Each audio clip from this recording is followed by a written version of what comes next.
वालेकुम, नमस्ते। मुंहिंजो नालो जयवर्धन आहे। मुंहिंजे पीउ जो नालो सज्जन आहे। I am from class 7th ऐं 7th क्लास में पढ़ां थो। अॼु असांजो टॉपिक आहे रेस्पिरेटरी सिस्टम। छा तव्हांखे ख़बर आहे असां कीअं साह खणंदा आहियूं ऐं ॿिया जानवर कीअं वाध वेध कंदा आहिनि? उन सभ खां पहिरीं रेस्पिरेटरी सिस्टम में अचे रेस्पिरेशन जी वसफ़ आहे। It is a physical process.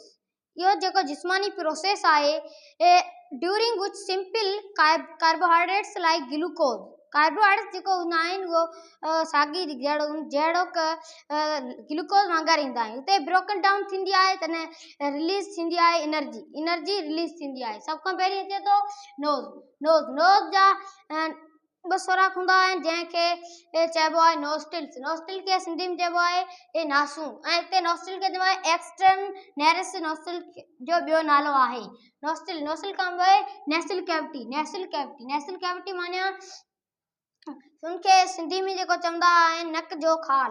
उनखां पोइ नेसल कैविटी खां फेरेंक्स जो इंग्लिश में ॿियो नालो आहे थ्रोटिक ऐं उनखे सिंधी में चवंदा आहिनि हल्क। उनखां पोइ अचे थो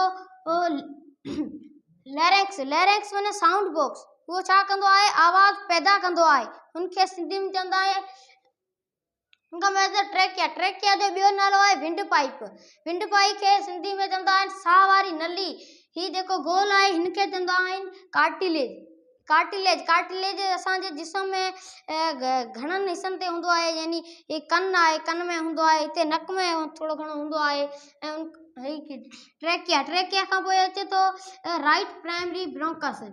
ही राइट जेको आहे उहो प्राइमरी ब्रोंकस आहे। उनखां पोइ अचे थो ब्रोंकाइल अचे थो। ब्रोंकाइल ट्रेकिया टुटी करे ॿ सुराख ॿिया ठाहे थी उनखे चइबो आहे ब्रोंकाई डायरेक्ट लंग्स में वेंदी आहे। लंग्स हिकिड़े लेफ्ट लंग जेको हूंदो आहे उन जा 2 लोब हूंदा आहिनि ऐं जेको राइट लंग्स हूंदा आहे उहो 2 लोब हूंदा आहिनि। ऐं 2 लोब कीअं हूंदा आहिनि ऐं 2 लोब उन करे हूंदा आहिनि छाकाणि त हिते दिलि अची वञे थी। दिलि जे करे 2 लोब हूंदा आहिनि। दिलि खे इंग्लिश में हार्ट। ऐं 2 लोब हूंदा आहिनि। हिन जो मथीअ जो नालो आहे superior lobe, middle lobe and inferior lobe. हिनखे जेको आहे superior lobe and inferior lobe. हाणे लंग्स जो मेन जेको कमु आहे उहो ब्लड खे जेको साफ़ कंदी आहे कंदो आहे। ऐं हिते ही जेको आहे ही आहे आलवेलाई जो ॿियो नालो आहे एयर सैक्स। हिते छा थींदी आहे गैसनि जी मटासटा थींदी आहे।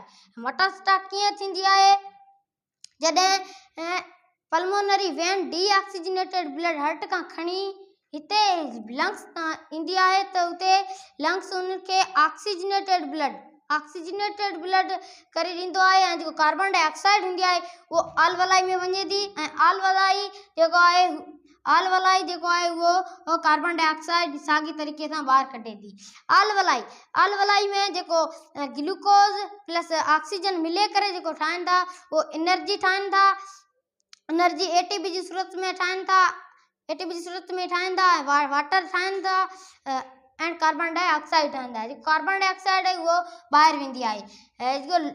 जो लंग्स आहे इहो हॾाऊं जेको ढांचो आहे ही असांजो ही आहे ऐं हिननि सां ही लंग्स खे प्रोटेक्ट कनि था जेको हुनकी हिफ़ाज़त कंदा हुनजी।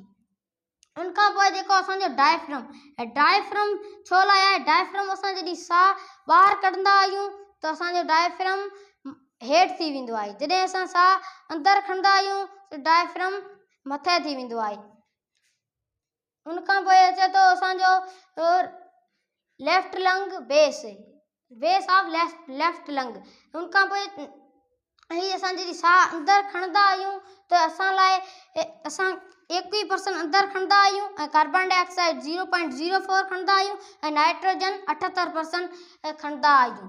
ऑक्सीजन ॿाहिरि जेको कंदा आहियूं जॾहिं असीं गैस अंदरि हणंदा आहियूं उनखे इनहेल चइबो आहे ऐं जॾहिं असीं ऑक्सीजन जेको ॿाहिरि कार्बन डाइऑक्साइड जेको असीं ॿाहिरि कढंदा आहियूं त उनखे एक्सेल चइबो आहे। ॿाहिरि कढंदा आहियूं त उनमें ऑक्सीजन जो घटि मिक़दार हूंदो आहे छाकाणि त असांखे ज़रूरत आहे बॉडी जे सेल खे उन करे घटि हूंदो आहे। कार्बन डाइऑक्साइड वधी वेंदी आहे, उन करे वधी वेंदी आहे छाकाणि त असां जेको बॉडी सेल आहिनि उहो कार्बन डाइऑक्साइड ख़ारिज कनि था। उनजे करे कार्बन डाइऑक्साइड जेको हूंदो आहे 4.4% हूंदो आहे। नाइट्रोजन जो 78% वेंदी आहे ऐं 78% ॿाहिरि वेंदी आहे। उन करे ॿाहिरि वेंदी आहे छाकाणि त असांखे नाइट्रोजन जी को बि ज़रूरत कोन्हे। जेको रेस्पिरेटरी सिस्टम ॿियनि ज़िंदगी में हिकिड़ो आहे गैसेस एक्सचेंज ऐं ॿियो आहे ब्रीथिंग ई जॾहिं असां साह अंदरि take place in oxygen inside the body. उनखे जॾहिं ऑक्सीजन असां अंदरि हणंदा आहियूं उहो ऑक्सीजन अंदरि हणंदा आहियूं ऐं कार्बन डाइऑक्साइड असां ॿाहिरि खणंदा आहियूं। गैसेस एक्सचेंज थिए खां पोइ ईंदी आहे अलवलाई। जीअं गैस नक मां ऐं नेसल कैविटी मां फेरेंक्स मां ई अंदरि आई ब्रोंकाई मां लंग्स में वई, उते वई ब्रोंकाई उते अलवलाई में वेंदी। अलवलाई उते डीऑक्सीजनेटेड ब्लड जेको लंग्स मां आयल हो हुनमें जेको ऑक्सीजन जेको हुई उहो हुन में वेंदी ऐं कार्बन डाइऑक्साइड जेको ॿाहिरि ईंदी ऐं कार्बन डाइऑक्साइड ॿाहिरि ईंदी उहो ई साॻे तरीक़े सां ॿाहिरि वेंदी।